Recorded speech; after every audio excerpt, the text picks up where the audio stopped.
Good morning. I'll call this meeting to order. We have a quorum. All three commissioners are present. Commissioner Gross will lead us in the flag salute. I pledge allegiance to the flag of the United States of America and to the republic for which it stands, one nation under God, indivisible, with liberty and justice for all.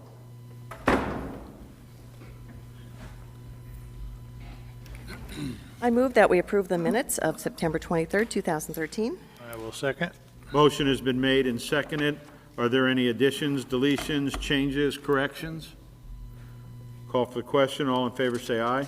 Aye. Aye. Opposed? Minutes are approved. Mr. Chairman, I move we approve a proclamation. Well, let me stop with public comment. Sheriff Mansfield. So I'd take this opportunity to come over and give you a little bit of update, answer any questions you may have about what's going on outside. We had a busy weekend, as you know already. The warning plan was activated on Saturday at about 3 o'clock. The rivers are actually in pretty good shape, and none of them will reach flood stage except for the Newaukum. And once again, those are new gauges, a new process, and we don't have any history to base that on, but we're watching it. We have river watchers along that river. So we have a pretty good idea what's going on there. Historically speaking, with the information that we have and the forecast for the near future, we're going to be okay. But I wanted to take this opportunity because had this happened, this type of storm happened in November or December when the rivers were already much higher than they were now, we'd be facing a different situation. So it's a good opportunity for the people to dust off their plans.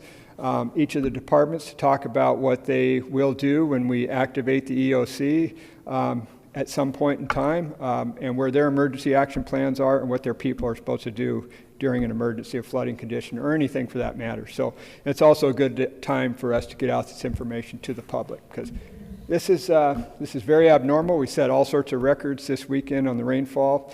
Heavy wind. We got up to over 40-mile-an-hour gust over here at the airport, which is exactly what they called for, and I believe it's a little bit higher in the foothills. So, yeah, we didn't really dodge a bullet, but it's a good tune-up.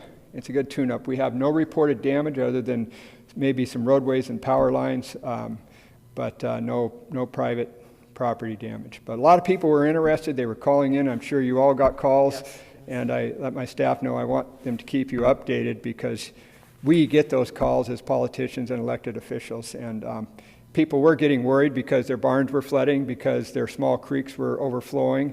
And even though the major rivers were not at bank full, people were getting concerned. And that usually starts happening about the time you call me when it starts getting dark. So, you know, we have instituted a plan at least to try to get a dry run. This may have been I hate to use the term, but a dry run for this. But we're working on getting everybody on the same page in case something does happen later on. And we'd already intended to have a dry run, so to speak, sometime in November. So yeah, it just happened a little sooner, but no, this is a good thing for us to go through. It really is. We had stuff, like I said, no damage, no damage of any sort that we're aware of, and we're ready to activate the EOC when the time was appropriate. You had asked me about that. It wasn't an appropriate time to activate it. We just weren't there. It was coming down really hard. When I walked over here, I got soaked, but I also saw some patches of blue sky, and you know, with the forecasting systems that they have out there now, what we put on our rivers and you know, what we've been through in the past, I feel very confident that we're able to predict these things a little bit better than we have in the past, and therefore respond to them much better than we have. So, thank you. Thank you, Sheriff. Now, Mr. Chairman, I would move that we approve a proclamation declaring October 6th through 12 as Public Power Week in Lewis County. Second. Motion has been made and seconded. Okay. Who's reading it? I'll read it. Before the Board of County Commissioners, Lewis County, Washington, proclamation recognizing Public Power Week, October 6th through 12th, 2013. Whereas the citizens of Lewis County place high value on local control over community services and therefore have chosen to operate a community-owned, locally controlled, not-for-profit electric utility, and as consumers and owners of our electric utility have a direct say in utility operations and policies. And whereas Public Utility District Number 1 of Lewis County District provides our homes, businesses, farms, social service, and local government agencies with reliable, efficient, and cost-effective electricity employing sound business practices designed to ensure the best possible service at not-for-profit rates. And whereas the district is a valuable community asset that contributes substantially to the well-being of local citizens through energy efficiency, customer service, environmental protection, economic development, and safety awareness. And whereas the district is a dependable and trustworthy institution whose local operation provides many consumer protections and continues to make our community a better place in which to live and work, as well as contributes to protecting the global environment. Now, therefore, be it resolved that the district will continue to work to bring lower cost, safe, reliable electricity to community homes and businesses, just as it has since 1936, the year when the utility was created to serve all the citizens of Lewis County. And be it resolved that the week of October 6th through 12th, 2013, be designated the 27th Annual Public Power Week in order to honor the district for its contributions to the community and to make its consumer owners, policymakers, and employees more aware of its contributions to their well-being and how it makes their lives powerful. And be it further resolved that our community join hands with more than 2,000 other public power systems in the United States in the celebration of public power and recognition that the district is good for consumers, business, the community, and the nation, done in open session this 30th day of September 2013. And today we have the president of Lewis County Public Utility District Number 1, Mr. Bob Geddes. Would you like to say a few words? President. First off, I'm not the president. I am the manager of the Manager, okay. utility. So thank you. Dave always said he was the president. Yeah, thank you for the suggested promotion, I guess, but I respectfully decline that right now. But thank you for recognizing the PUD and the long history of public power in this community. When you do this business, as long as I have, it kind of gets in your blood. Public power is a very important part of the development and the maintaining of what we have in our local communities. I liked a lot of the statements that were in there about the local control. That's very important. We have an elected board of 3 commissioners, as you know, that have full autonomy to set the rates for the people of Lewis County. We're not subject to the UTC review, those kind of things. They can respond as necessary for the citizens of the county, and that's pretty unique and it's pretty powerful. So thank you for taking the time to recognize the PUD for this effort. We're going to be a little more proactive maybe than we have been in the past during this week, and we've got some events planned for next week. Some simple things with some tours for some school kids. We're going to have a couple of events in the morning on your way to work. You can swing by our parking lot and get some refreshments before you go to work. We'll be doing that here and out in our office in the East County. And we have a large customer event planned for the middle of the week. So some of our larger industrial commercial customers, we're going to invite them in to learn a little bit more about the PUD, see what's ahead for them. They're always very interested in what's ahead for rate pressures and those kind of things. So we'll be talking about some of those with those customers. But a little more proactive in the community during this week gives us the opportunity to jump out there and do that. So I know I meet with you on a monthly basis and talk to you about strategic planning, some of those kind of things. I'll be bringing our new strategic plan for you to see. We're actually rolling it out to our employees last week and this week. So just want to be a little more visible to our customers. I realize that customers, like we all are in this room, want 2 things from the PUD. You want the lights to come on when you flip the switch, and you want the bill to be reasonable at the end of the month. And we always keep those 2 things at the top of our list. So our guys were busy this weekend with the outages here, there, and everywhere, but do a pretty good job. It's being relatively new to the county. I know that the system that's built here is pretty darn good. We have good poles and wires. We have good folks working for you. They've got pretty good equipment to get out there and get things done. We'll continue to strive to do that and play our role, which we view as very important in the community. So thank you again for the proclamation. Appreciate that. Yeah, Bob, I wanted to compliment you. When I got home at 2 o'clock in the morning on Sunday morning, my power was out. I made the phone call, which, we live out there at the end of the road, so weren't sure that the call had been made yet. And the recording was very good. I like knowing that they know which roads, where the power's out at and where the crews are working. That's important information, because that gave me before it was just call dispatch, and now you got the recording which tells where the outages are and what you're working on. I think that's a big improvement. Yeah, thank you. Thank you. Could you remind us who your commissioners are? Yes. Is this a quiz? See if you can get an A. Well, the commissioners were able to get 2 out of 3. We couldn't agree on who the third one was. Chuck Tempass is from the East County.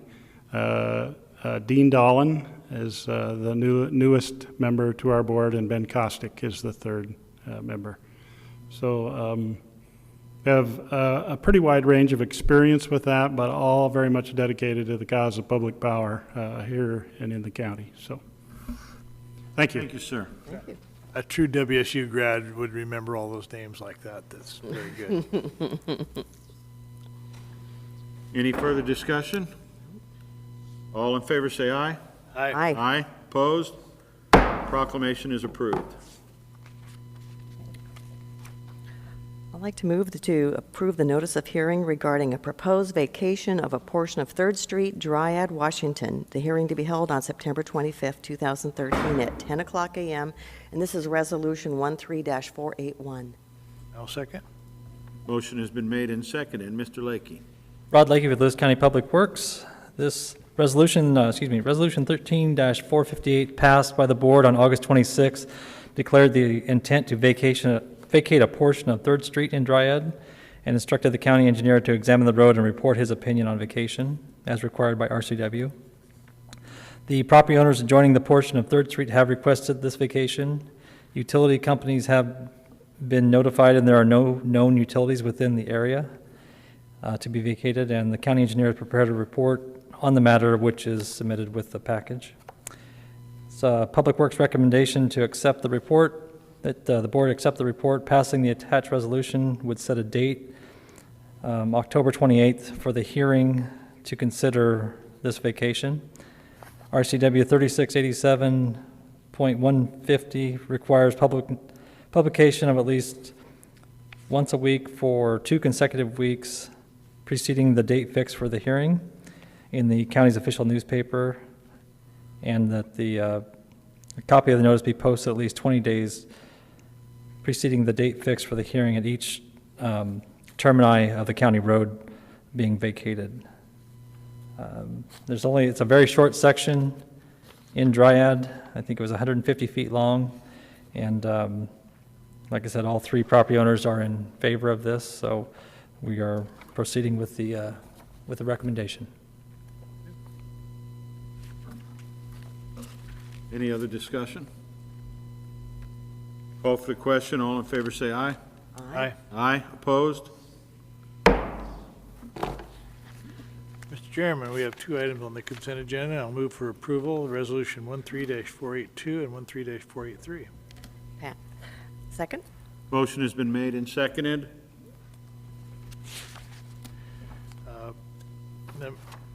Item number 3 is a resolution for approval of warrants. There are 318 regular warrants issued against the county in the amount of $1,649,561.08, and that's it for this week. Mr. Lakey. Resolution number 13483, approval of funding agreement with the U.S. Department of Interior, U.S. Geological Survey for the operation and maintenance of stream gauging stations in the Chehalis and Cowlitz River basins. Approval is needed for maintenance and operation of the upcoming water year 2014 of stream gauging stations in the Chehalis and Cowlitz basins.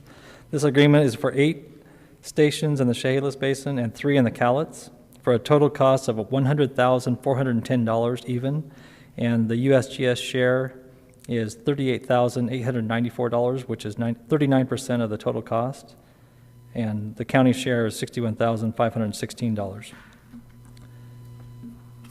This is a 2% increase from 2013, which is increased due to inflation. Some questions that come up during discussion of this topic were, first, what are other counties in the area basically paying for their water gauging service? And we talked to the USGS, and they provided us a breakdown of the Chehalis in particular. Other counties, Thurston and Grays Harbor, they have a similar system, but they also have more partners. Particularly Thurston County, Tacoma Power, TransAlta runs three of the stations, and they also have partnership with the Department of Ecology on another station. So in effect, Thurston County is responsible for one gauge, but they have partners elsewhere. Similarly, Grays Harbor County has several gauging stations with both Tacoma Public Utilities and Department of Ecology contributing to their gauges. These are previous agreements, and different entities have different interests, but they've partnered with it. Lewis County, some of the gauges are newer, some of them are mainly because of county-driven. So USGS is still contributing at the same rate. It's just that we have more gauges. That's why our costs are higher. And the internal policy of USGS is not to go beyond 40%. So some of these other gauging stations in other counties are actually getting their contribution from USGS decreased down to 40%, where we're at right now is right at that mark, 39%. So we're within that USGS guideline.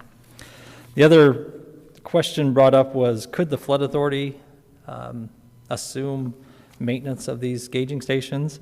And with that contribution, that 40% contribution, it would be very hard for a consultant to compete at basically 60% of the cost, because we're only contributing that 60% or somewhere in that neighborhood.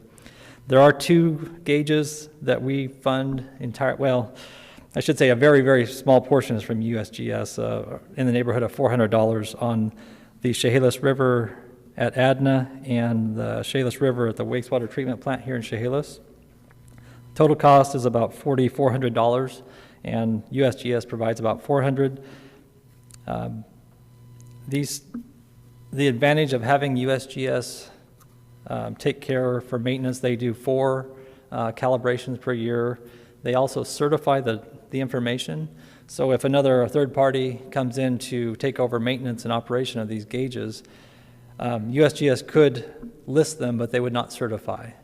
And that could become important for flood of record or for FEMA events. So could they do it for $4,000? It's possible. Whether it'd be worth it in the long run, that's a question, I guess, for further discussion. But USGS, the advantage would be that they would certify these gauges. So with that, we approve funding the agreement for the 2014 water year with USGS. And the water year is October 1st, 2013 through September 30th, 2014. Yes. Yes, so it's a different year than we operate on. It's their cycle for Yes. flood season, Yes. essentially. Appreciate the research. If no further discussion, I'll call for the question on the consent agenda. I think Ron wanted to say something. Sure.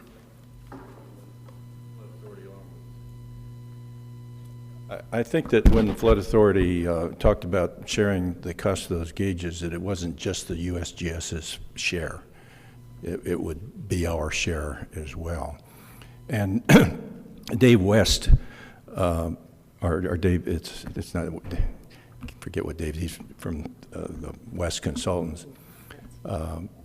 is a former USGS member. So he's done this in the past. And if we ever take this over, it's going to be after consultation and an assurance that what we do won't harm the certification, because that is Absolutely. important to us. Yep. Any other discussion? I'll call for the question. All in favor say aye. Aye. Aye. Aye. Opposed? Consent agenda is approved. Seeing no further business on our agenda, I move that we adjourn. Second. Motion is made and seconded to adjourn. All in favor say aye. Aye. Aye. Aye. Opposed? We are adjourned.